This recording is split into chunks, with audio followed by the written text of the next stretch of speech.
Hello, guys and gals, and welcome to another episode of Unique Items. Today we're going to be looking at a very odd item known as Warpspear. I used to think it was Warsphere, but it's not. It's Warpspear. It's actually W-A-R-P Spear, which is a little odd, and I don't know why I always said it the wrong way, but you know. Now, Warpspear allows you to warp, essentially teleport, because it gives you the teleport skill, which is interesting. It's kind of the meme behind its name, I suppose. It does give a rather impressive +6 to teleport, which although teleport does not have a lot of bonuses that it has with plus to skills, one of the bonuses that it does have with plus to skills is a reduction in its mana cost, which does make this relatively nice to use if you're trying to, teleport somewhere really far away, because it's going to reduce, in totalis, the amount of mana that you would have to spend to get there, which is kind of nice. So let's go over this Warpspear together, and we'll talk about it.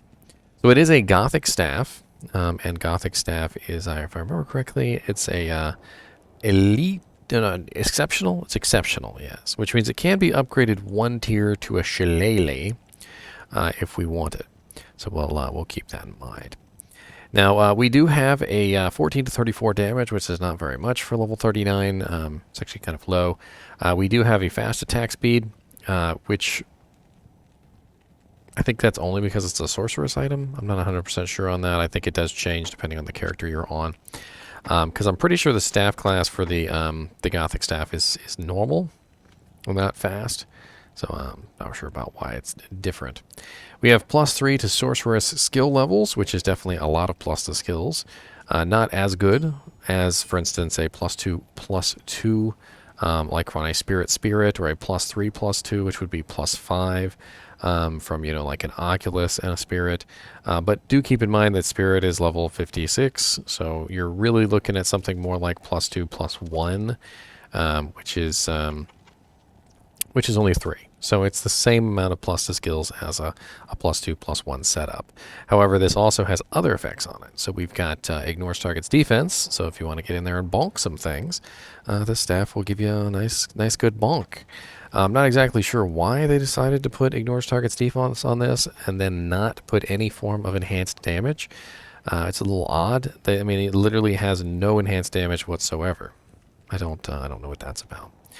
We also have +3 to energy shield, which makes for a very powerful +6 to energy shield, which means that you could use this for pre-buffing. However, there is a better staff that you can use for pre-buffing energy shield if that's specifically your goal, and that is the rune word memory, so do keep that in mind.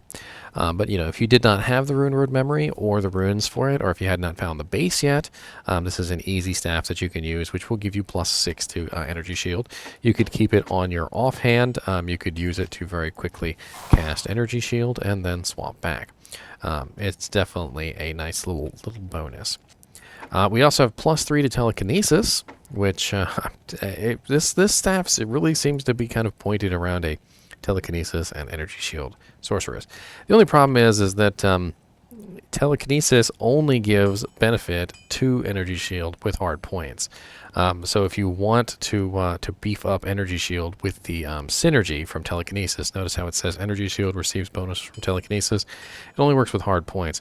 So I'm not exactly sure why you would want the +3 to telekinesis. Technically +6 to telekinesis.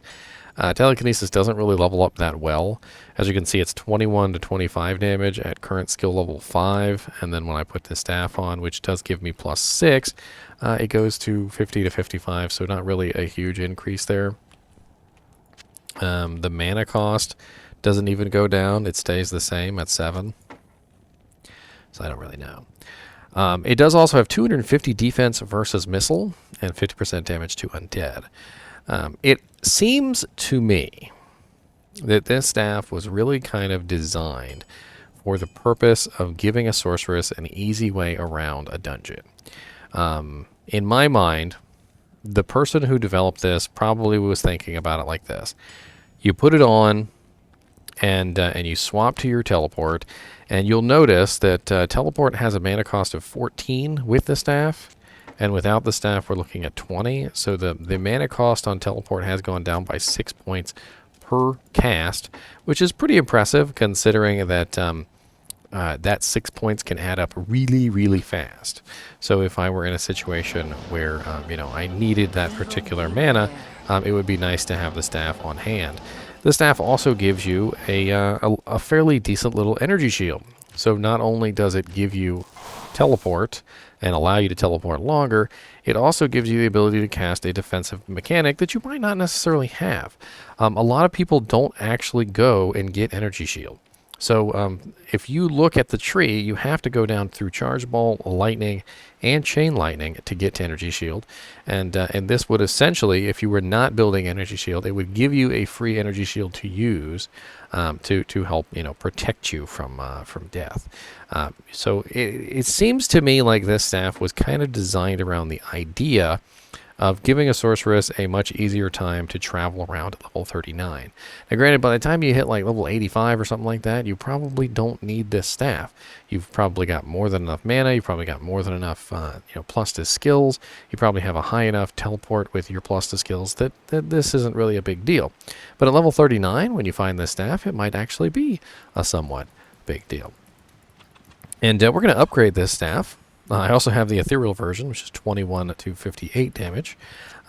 Really no difference between these, except for the fact that it's ethereal. And it's also important to note that because sorceresses don't generally go around bonking things, the ethereal nature of this doesn't matter too much. So if you found it and you were specifically using it for the plus to skills, I wouldn't be too worried about that. So let's go ahead and upgrade this. So I believe we're going to need a lem. Actually, no, not lem. My bad. Paul, and a lem, and a perfect emerald.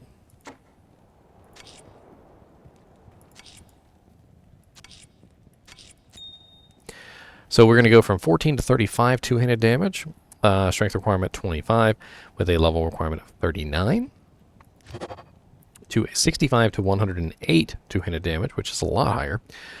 Dexterity requirement of 27, strength requirement of 52, and a level requirement of 69. So a lot higher level requirement on that. Let's try the ethereal version now. So let's go ahead and do the ethereal version, and we'll see how that turns out as well.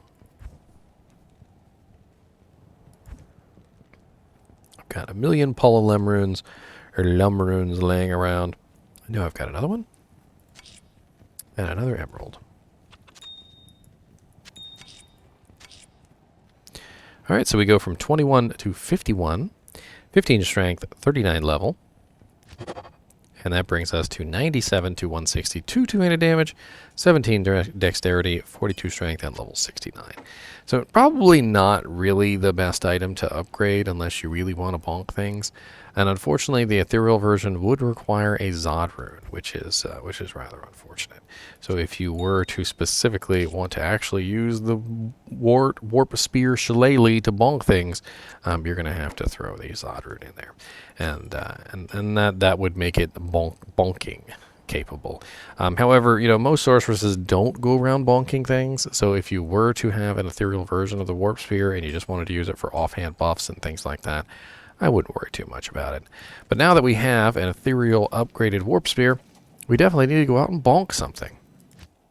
So why not? Let's go do the bonkening.